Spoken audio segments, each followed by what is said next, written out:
Thanks. I like it how people always clap before us, but you guys don't know what I'm going to say up here. You might hate it, but it's just like I'm going to give this guy the benefit of the doubt and clap. So I do appreciate that. I want to start out by saying that life is really weird.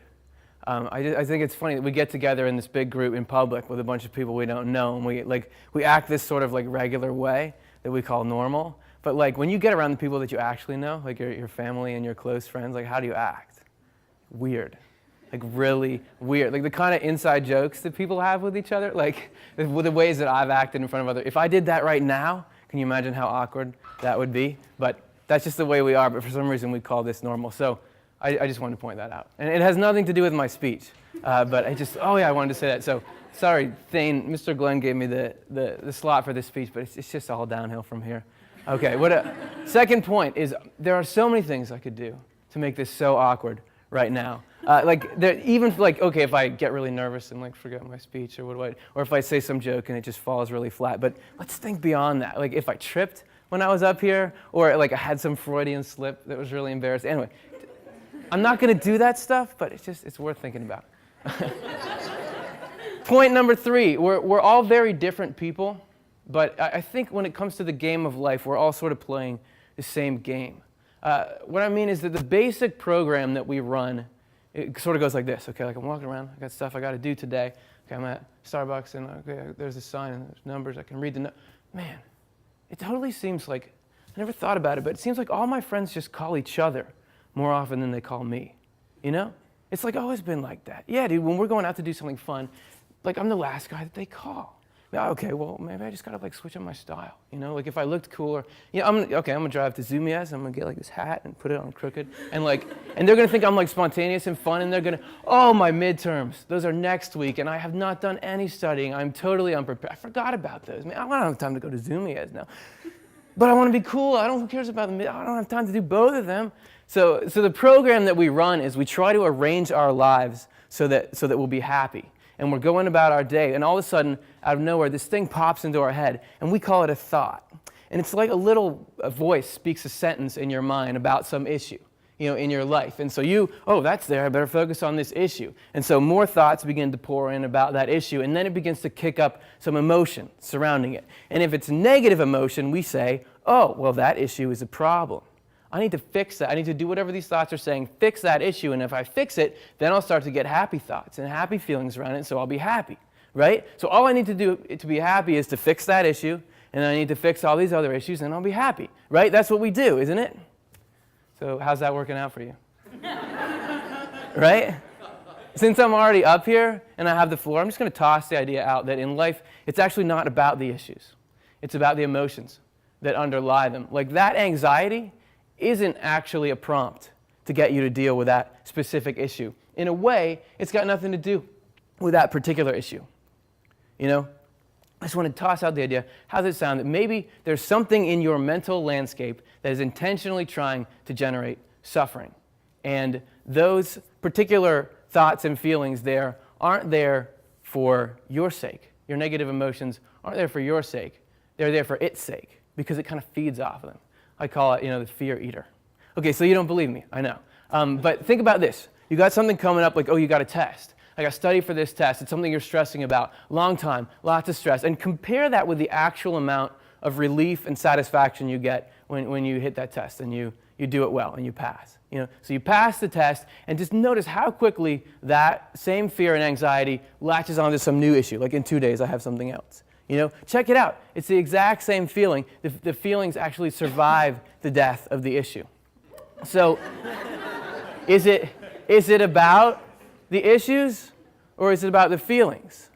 If it was really about the issues, you would get the exact same amount of stress you had leading up to the thing. You'd get relief and satisfaction coming down from the thing, right? Because that thing was so important, right? To warrant all that stress, because the stress really is what it claims to be, right? It's a useful, legitimate concern about this issue in your life, and it's a tool to get you to work on that issue, and it's the issue that's really the problem, right? Or is it, Is that issue just like the other hand in a magic trick, so that you won't notice you're getting fed all this anxiety and all this fear that really doesn't have any business being there in your life? It's not about the issues, it's about the emotions. So what's our current strategy for solving unhappiness? It's to fix all the issues. Fix all the issues, right? Okay, as soon as I get as soon as I get that new car, as soon as my family understands this, as soon as the lights turn back on, then I'll be happy. I fix it. Oh, as soon as I'm this popular, as soon as I get this relationship, then I'll be happy. There's always going to be issues, right? And it's not the issues that generate that negative emotion in the first place. It's the fear eater that generates it because it's hungry. You can take a tally of this yourself. You got something that's coming up and you're afraid of it, right? Okay, how is it ever that the thing you're afraid of actually feels like what you thought it would feel like? So where's that imagination coming from? And right now, I'm sure that you're thinking, okay, I don't believe anything that he's saying right now, which is fine. And I definitely can't tell you how to think about your own conscious experience, but let me just throw some stuff out there and see where it hits. Memory.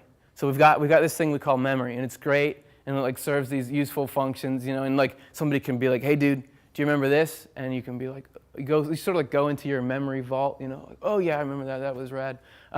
Or you can, but every once in a while, or a lot, memories just pop into your head without you asking for them. So what's up with that? Does your memory vault just leak, and you just get a little drip in your mind? I would argue that it's a separate phenomenon. If it's in your memories are in the memory vault. If it's in your consciousness, somebody went back there to get it. But why would this not you go back there? I mean, you have an obvious reason for having your memories, getting them when you need them. You got to reminisce with somebody, or you got to figure out where you left your keys. But why is this not you that put that in there? Well, I think that your memories are valuable for another reason, for the emotional response that they can get out of you. Right? So you think you're interacting with your past on a daily basis, but why do specific memories pop up when they do? Is it like your neurons are just piled on top of each other and finally they just topple into your conscious space? That's too, or some cortex is just full and that comes out because that's the right time for you to process it or something. So really, okay, you're writing the paper, tomorrow morning it's due. That's definitely the right time to process again. Oh yeah, you remember in middle school that dude threw my backpack down the stairs and everyone thought it was so funny? Well, he's not funny, he sucks. Like that. You need to have a talk with your brain about efficiency. Why is that particular memory there then? I would argue that the majority of, or at least a very high percentage of the mental processes that we run into are actually traps to get us into these negative emotions. You just got to study the extremes, dude. That's how scientists are doing it. That's why you get miles and miles of these subterranean tunnels, this huge 17-mile long thing. They shoot these little electrons around as fast as possible, smash into each other, super expensive, $20 trillion.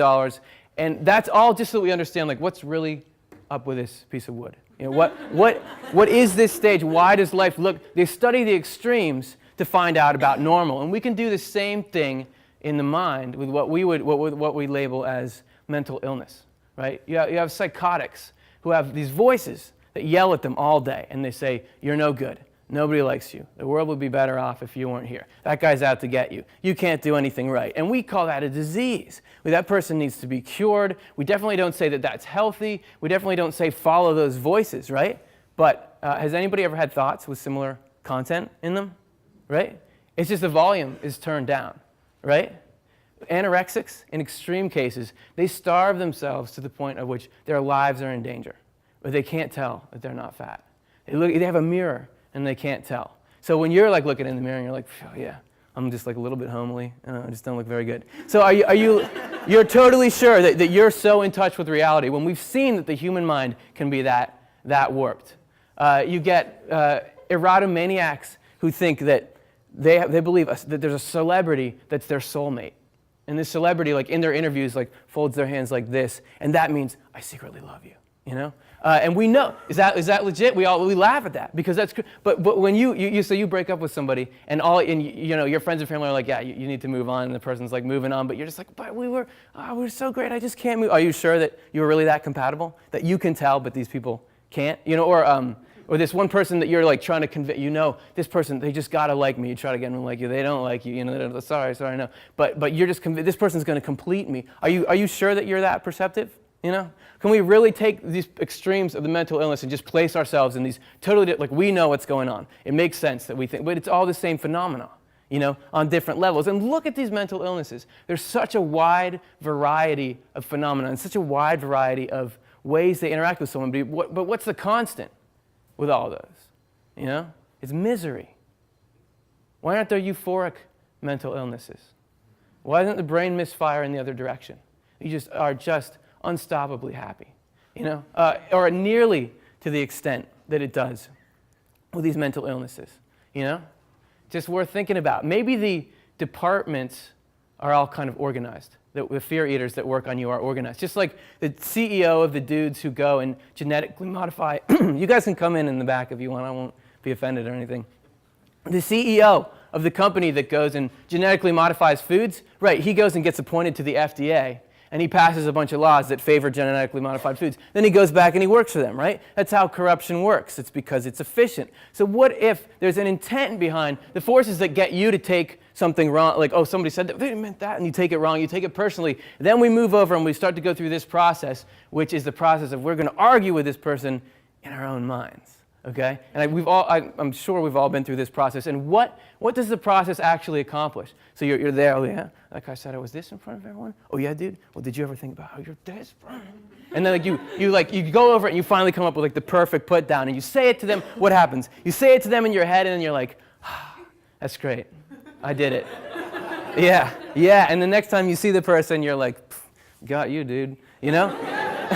No, not at all. The only function it performs is that you're anxious all day thinking about this person, and when you actually do see them, you're more anxious because you've been thinking about them all day, so you just like act weird around them, and that actually does damage to your relationship, and bam, that's a 3-for-1 deal. You know, all because the Federal Bureau of Getting You to Take Things Wrong and the Department of Internal Argumentation for False Reasons and the Relationship Destruction Association, they all know each other. These guys, they go and play golf together, you know? Like, maybe there's the fear eaters that work on your life are more organized than you think they are, okay? Maybe your mind puts you in these little pens of whatever your thing is, self-esteem issues, boredom, worry, fear, I'm not good enough, for the same reason that a farmer puts a cow in a little pen, you know? Because it's easier to get the milk, right? But the fear eaters don't drink milk. They drink you having a crappy day. Think about it, man. If I came up to you and I was like, hey, and I just started to criticize your value as a human being and criticize your accomplishments, and I brought up humiliating memories, and then I brought up embarrassing memories and painful memories over and over again, and I was like, oh yeah, you got a test tomorrow. You have a test tomorrow. You got a test. I think that you would punch me in the face, right? So does it make any sense that our own minds can get away with doing the same thing to us? So whatever. Those are just some thoughts. Read Swedenborg. Thank you very much.